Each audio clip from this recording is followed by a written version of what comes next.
इस वीडियो के अंदर गाइस हम लोग रिव्यू करने वाले हैं ज़ीरोधा अब एएमसी कंपनी बन चुकी है और अपने 2 म्यूचुअल फंड को मार्केट में निकाल चुकी है, Nifty large cap mid cap 250 index fund. जी हाँ, तो ये large cap mid cap 250 index fund आखिर होता क्या है, प्लस इसका हम लोग कंपैरिजन करेंगे एडविलिस के साथ में जो ऑलरेडी मार्केट में इस टाइप का फंड यहाँ पे रन कर रही है, प्लस आपको इन्वेस्ट करना चाहिए नहीं करना चाहिए, क्या एक्सपेंस रेशियो होगा, आपको क्या क्या चीज़ें ध्यान में रखनी है।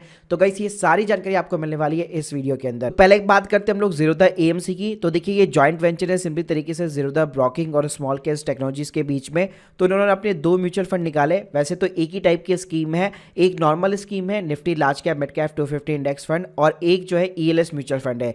ईएलएस में आपको फायदा ये मिलता है कि आप जब आईटीआर वगैरह फाइल करते हैं अपनी ओल्ड टैक्स रिजीम के अंदर, तो अगर आप 1.5 लाख रुपए निवेश करते हैं तो एटीसी के अंदर आपको वो बेनिफिट दिख जाता है। लेकिन वहाँ पे मैक्सिमम लिमिट ही 1.5 लाख रुपए है। तो उसके अंदर आपके बच्चों की फीस हो गई, आपका टर्म प्लान हो गया, आपके लाइफ इंश्योरेंस के प्रीमियम्स वगैरह हो गई, तो ऐसे काफ़ी सारी चीज़ें इंक्लूड होती है। प्लस इस टाइप के फंड्स के अंदर आपका 3 साल का लॉक इन पीरियड भी रहता है। तो इन्होंने नॉर्मल भी निकाला हुआ है और ईएलएस टाइप वाला भी म्यूचुअल फंड्स निकाला हुआ है। तो पहले हम लोग बात कर लेते हैं कि Nifty large cap mid cap जो 250 इंडेक्स होता है वो आखिर होता है क्या है। तो देखिए हमारे इंडिया के अंदर क्या कॉन्सेप्ट है, जो निफ्टी 50 होता है जो कि हमारा मेजरली इंडाइसेस होता है, इसका मतलब है उसके अंदर इंडिया की टॉप 50 कंपनियां शामिल होती है। उसके बाद में एक नेक्स्ट 50 होता है जिसके अंदर निफ्टी नेक्स्ट 50 कहलाता है वो, और वो भी बेसिकली आपका पूरा का पूरा लार्ज कैप कैटेगरी का आता है, सारी की सारी लार्ज कैप वाली कंपनीज उसके अंदर शामिल होती है। तो ये दोनों मिला के जो है हमारे इंडिया के अंदर निफ्टी 100 कहलाता है। फिर उसके बाद में 101 से लेकर 250 तक की और कंपनीज होती हैं हमारे नेशनल स्टॉक एक्सचेंज के ऊपर, जिसको हम लोग जो है 150 कंपनीज बोलते हैं, और ये सिंपली तरीके से आपका मिड कैप 150 इंडेक्स कहलाता है।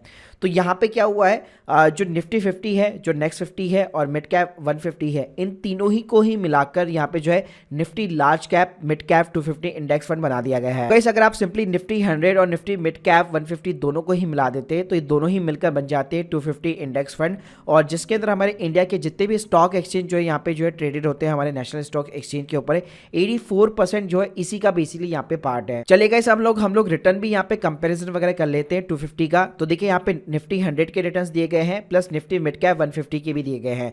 तो यहाँ पे आप सिंस इंसेप्शन दे सकते हैं 15% का एनुअल सीएजीआर यहाँ पे आपको देखने को मिल जाता है अगर मैं 250 की यहाँ पे बात करूँ। वहीं पे निफ्टी 100 के अंदर आपको 14% का देखने को मिल जाएगा और मिड कैप 150 के अंदर 17% का।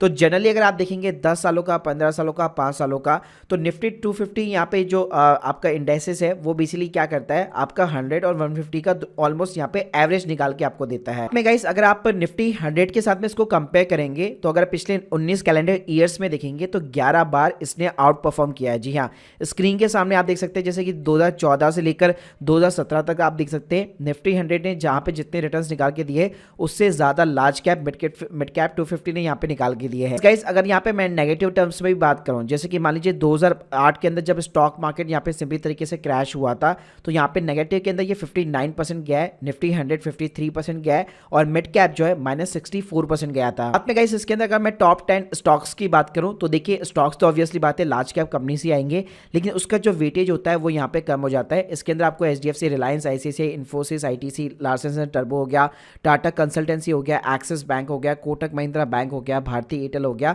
ये 10 कंपनियां आपको टॉप 10 में मिल जाने वाली है। लेकिन इसका अगर आप वेटेज देखेंगे तो 250 के अंदर केवल 24% का है, 100 के अंदर यहाँ पे 49% का है, और मिड कैप वाली जो कंपनीज होती है वो तो अलग ही रहती है। अब गाइस बात कर लेते हैं ज़ीरोधा फंड्स के बारे में। तो जैसे बताया कि इसके अंदर 250 इंडेक्स है वो बेसिकली आपका पूरा 84% पूरा मार्केट कैप यहाँ पे सिंपली तरीके से कवर करता है। इसके अंदर आपका 50% का वेटेज रहेगा, यानी 50% सारा का सारा निफ्टी 100 रहेगा जिसके अंदर सारी लार्ज कैप कंपनीज रहेगी, 50% सिंपली तरीके से आपका मिड कैप रहेगा, और ये वेटेज सिंपली तरीके से रीसेट होते रहेंगे क्वार्टरली बेसिस के ऊपर। बस गाइस इसके अंदर आप सेक्टर वाइज देखेंगे तो ये पूरा का पूरा इंडेक्स जो है 20 से ज्यादा सेक्टर के अंदर यहाँ पे सिंपली तरीके से फैला हुआ है। मिनिमम अगर मैं इन्वेस्टमेंट की बात करूँ तो इनकी जो नॉर्मल स्कीम है ज़ीरोधा की Nifty large cap mid cap 250, उसके अंदर 100 रुपये से स्टार्ट कर सकते हैं आप। वहीं पे अगर मैं ईएलएस फंड की बात करूँ तो वहाँ पे 500 रुपये का मिनिमम जो है इन्वेस्टमेंट साइज है। एक्सपेंस रेशियो की बात करूँ तो देखिए राइट नाउ अभी ये एक एनएफओ स्टेज के ऊपर है और आज इसकी लास्ट डेट है, तो जैसे ये मार्केट के अंदर आ जाता है उसके बाद में आपको एक्सपेंस रेशियो पता चलेगा। तो राइट नाउ भी एक्सपेंस रेशियो इसका कोई भी डिसाइड वगैरह नहीं हो रखा है। लेकिन गाइस मार्केट में अगर मैं बात करूँ तो एडविलिस का Nifty large cap mid cap 250 index fund काफी टाइम से यहाँ पे रनिंग कर रहा है। अगर मैं इंसेप्शन की बात करूँ तो ये दिसंबर 2021 के अंदर स्टार्ट हुआ था, तो अभी ये दिसंबर आने वाला है, यानी ऑलमोस्ट इसको 2 साल हो जाएगा। इसके अंदर अगर मैं बात करूँ एएमसी यहाँ पे यानी फंड साइज वगैरह की कितना पैसा अभी तक लग चुका है, तो देखिए इस फंड के अंदर 64 करोड़ से भी ज्यादा ज़्यादा इसमें इन्वेस्ट हो चुके हैं। एक्सपेंस रेशियो की बात करो तो 0.14% का है, तो हमें इसको देखना पड़ेगा कि ज़ीरोधा का एक्सपेंस रेशियो यहाँ पे क्या निकल के आता है। साथ में गाइस अगर मैं रिटर्न्स की बात करूँ तो पिछले 1 साल के अंदर इसने 13% का एब्सोल्यूट रिटर्न निकाल के दिया है और ज़्यादा टाइम इसको हुआ नहीं है।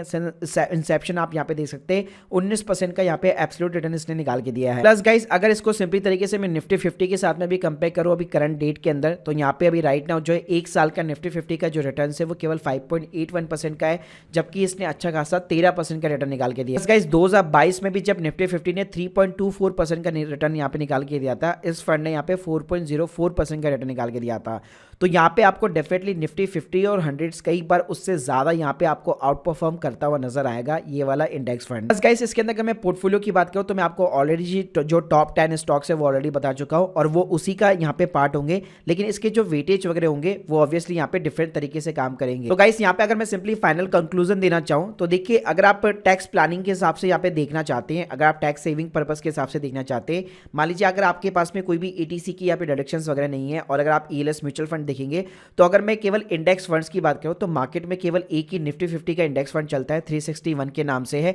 तो अगर आप निफ्टी 50 में इन्वेस्ट कर ऑलरेडी कर रहे थे as a ELS mutual fund और आप एक अल्टरनेटिव यहाँ पे देख रहे हैं, तो डेफिनेटली यहाँ पे ज़ीरोधा अच्छा ऑप्शन माना जा सकता है, क्योंकि उसने Nifty large cap mid cap 150 index fund को ही ईएलएस के अंदर यहाँ पे कन्वर्ट करके लॉन्च किया हुआ है। तो टैक्स सेविंग के हिसाब से डेफिनेटली काफी अच्छा ये फंड कहला सकता है, जिसके अंदर आप इन्वेस्ट कर सकते हैं एडीसी पर्पज के लिए, जहाँ पे आपको मैच्योरिटी तो यहाँ पे टैक्स फ्री नहीं मिलेगी, लेकिन अगर आप अपना पैसा इन्वेस्ट करेंगे तो 1.5 लाख रुपए तक की डिडक्शन आप अपनी आईटीआई के अंदर क्लेम कर सकते हो। इसके अलावा गाइस अगर मैं बात करूं, अगर आप सेपरेटली इन्वेस्ट नहीं करना चाहते, कई लोग ये करते हैं कि निफ्टी 50 का एक इंडेक्स फंड उठा लिया, फिर नेक्स्ट 50 का उठा लिया, फिर निफ्टी 100 का उठा लिया, या लेट्स सपोज मिड कैप का 150 इंडेक्स फंड उठा लिया। अब आपको पता नहीं है कि मुझे इस फंड के अंदर कितना पैसा इन्वेस्ट करना है, निफ्टी 50 में को कितना परफॉर्मेंस निकाल के देगा, नेक्स्ट 50 कितना देगा, मिड कैप 150 कितना देगा। तो आप ये सारी अगर आपके पास में कंफ्यूजन है तो ये बेटर तरीका है कि आप सिंपली तरीके से 250 वाला यहाँ पे इंडेक्स फंड चूज आउट कर सकते हो। अब गाइस इडियोलिस में से करना है या फिर ज़ीरोधा में से करना है, तो यार उसके लिए आपको वेट करना पड़ेगा, क्योंकि अभी राइट नाउ इनका जो एक्सपेंस रेशियो है प्लस जो ट्रैकिंग एरर होता है इंडेक्स फंड के अंदर वो भी निकल करके नहीं आया है। तो जैसे ही निकल करके आ जाता है आपको हमारे चैनल के ऊपर एक वीडियो यहाँ पे डेफिनेटली मिल जाएगा। तो guys hope you like this video, please subscribe channel. अगर आप लोग के कोई भी डाउट्स है कमेंट बॉक्स के अंदर जरूर बताइए और हमारे चैनल को यार सब्सक्राइब करना मत भूलिएगा। Thank you guys, thank you very much.